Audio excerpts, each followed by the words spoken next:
Michael Jackson का नाम मरने के बाद भी खूब बिक रहा है। वो आज भी करोड़ों डॉलर कमा रहा है। लेजेंड स्टार की जिंदगी पर बनने वाली फिल्म सिर्फ 10 दिन में 400 मिलियन डॉलर के क्लब में दाखिल हो गई है।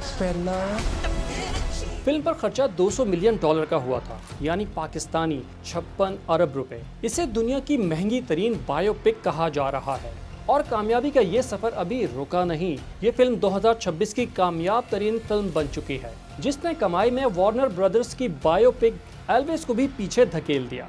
एल्विस ने 288 मिलियन डॉलर समेटे थे। यूं माइकल दुनिया की दूसरी कामयाब तरीन बायोपिक बन चुकी है।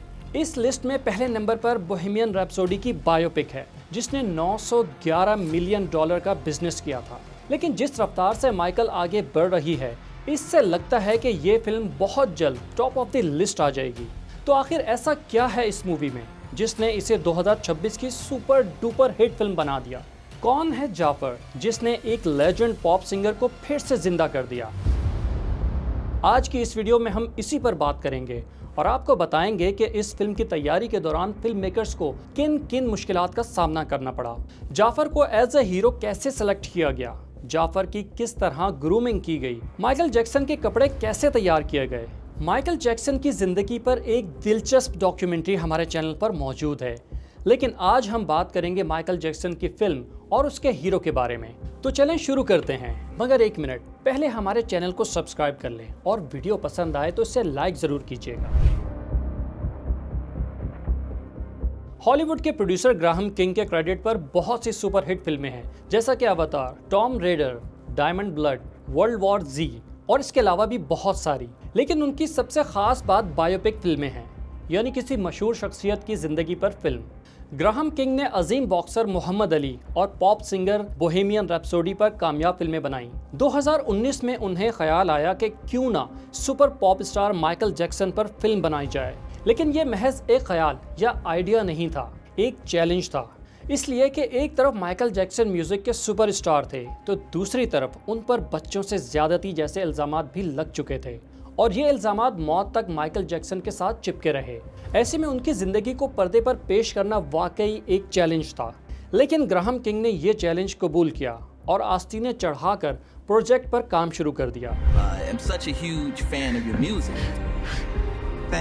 अब पहला मरहला फिल्म की कहानी था। ये जिम्मेदारी जॉन लोगान को दी गई। जॉन लोगान इससे पहले ग्लैडिएटर और दी अवतार जैसी सुपर डुपर हिट फिल्में लिख चुके थे। मशहूर डायरेक्टर अंटोइन फोकवा को डायरेक्शन का काम सुपुर्द किया गया। अब सबसे अहम और मुश्किल मरहला था फिल्म के मेन कैरेक्टर का, यानी माइकल जैक्सन का। ये किसे दिया जाए? इसके लिए चाहिए था एक ऐसा नौजवान कि जो बिल्कुल माइकल जैक्सन की तरह दिखता हो, उनकी तरह चलता हो, उनकी तरह बात करता हो, आवाज़, लहजा, मुस्कुराहट, सब कुछ माइकल जैक्सन जैसा हो। और हाँ, सबसे अहम बात, वो डांस भी हूबहू माइकल जैक्सन की तरह कर सकता हो।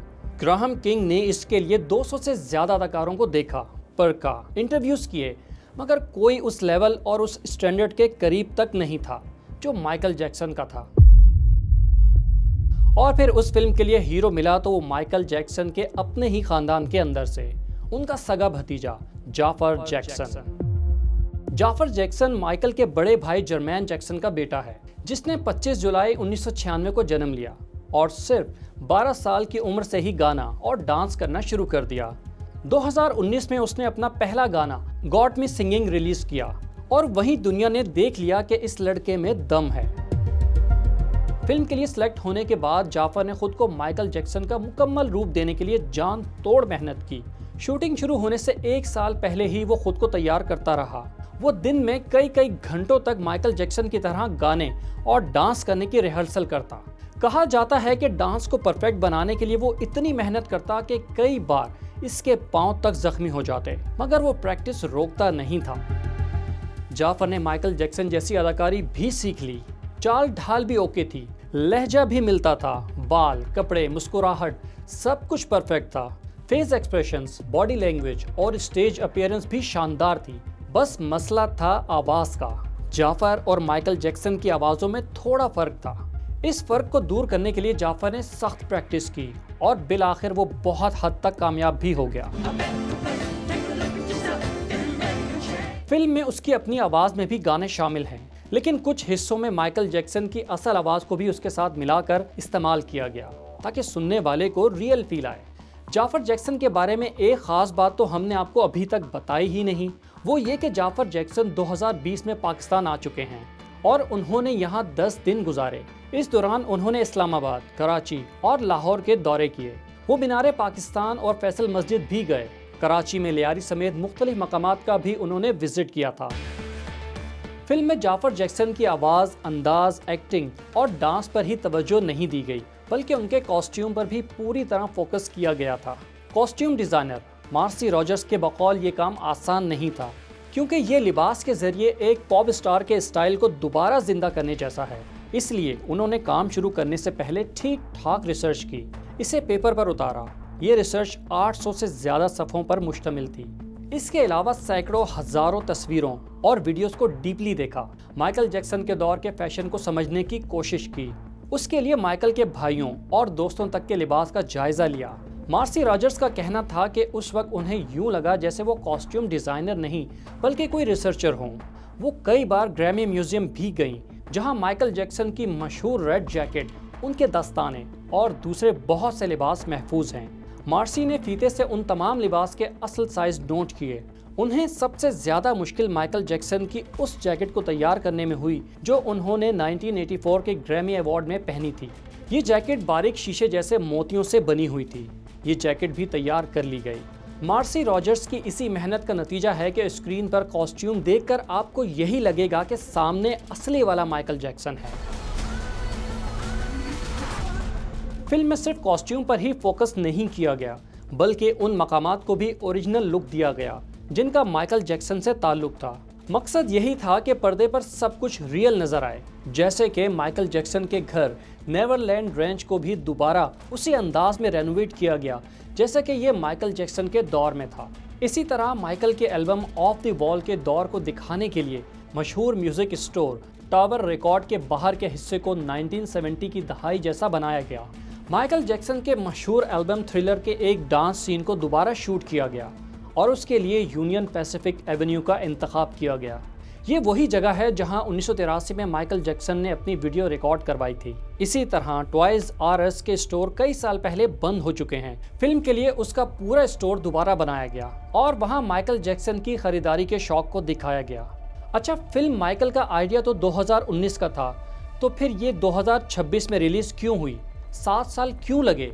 वो यूं लगे कि पहले तो माइकल जैक्सन की फैमिली से कानूनी और दूसरे मामला तय करने में टाइम लगा और फिर उसके बाद जैसे ही फिल्म की शूटिंग का इरादा किया तो 2020 में कोरोना आ गया।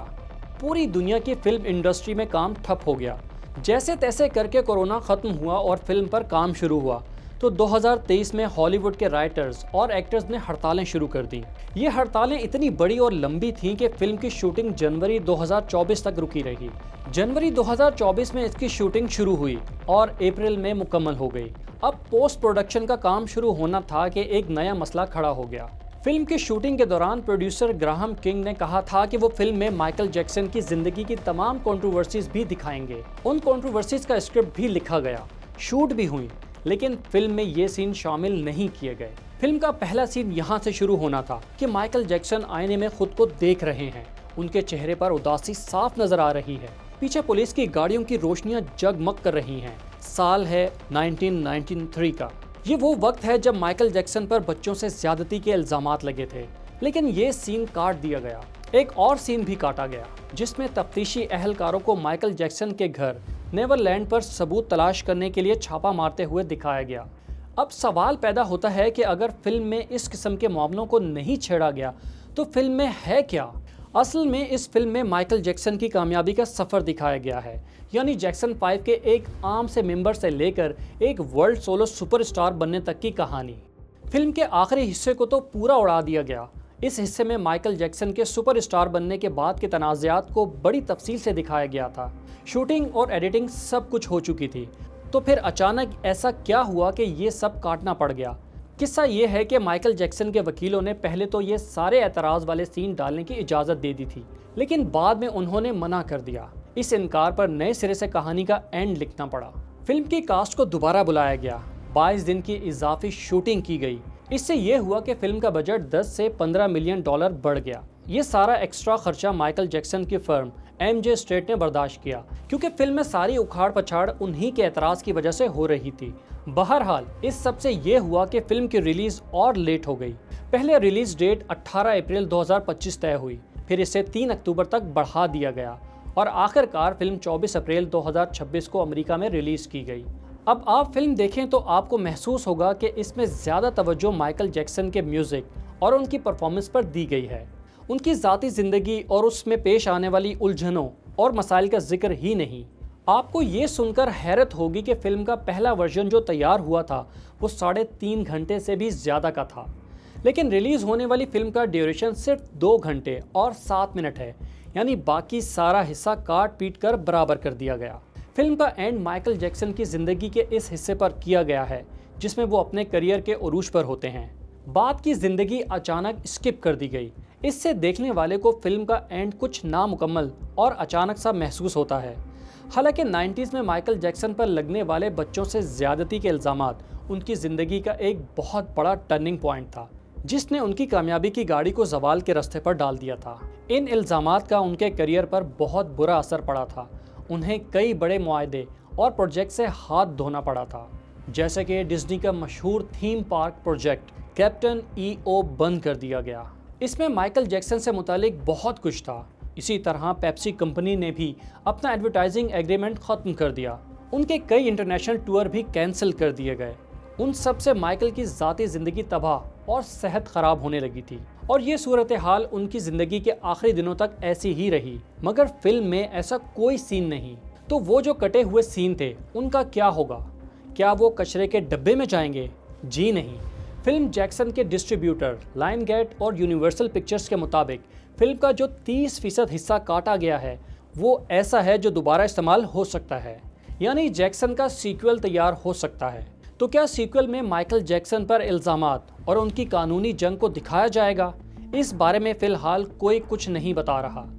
फिल्म के प्रोड्यूसर ग्राहम किंग ने सिर्फ इतना कहा है कि माइकल 2 में माइकल जैक्सन की नेवरलैंड की खरीदारी, तामीर, उनकी जानवरों से मोहब्बत और मौत के बाद रिलीज होने वाले एल्बमों की कहानी दिखाई जाएगी। फिलहाल माइकल का पार्ट 1 कामयाबी से चल रहा है, बल्कि दौड़ रहा है। तो इसमें कमाल किसका है? प्रोड्यूसर का, हीरो जाफर जैक्सन का, या फिर all time legend Michael Jackson का, जिनकी मकबूलियत आज भी जिंदा है। आज भी स्पॉटिफाई जैसे म्यूजिक प्लेटफॉर्म पर उनके 4 करोड़ से ज़्यादा फॉलोअर्स हैं और हर महीने 65 करोड़ लोग वहां आकर उनका म्यूज़िक सुनते हैं। क्या आप भी माइकल जैक्सन के फ़ैन हैं? और अगर आपने ये फिल्म देखी है तो आपकी क्या राय है? कमेंट में ज़रूर बताइएगा।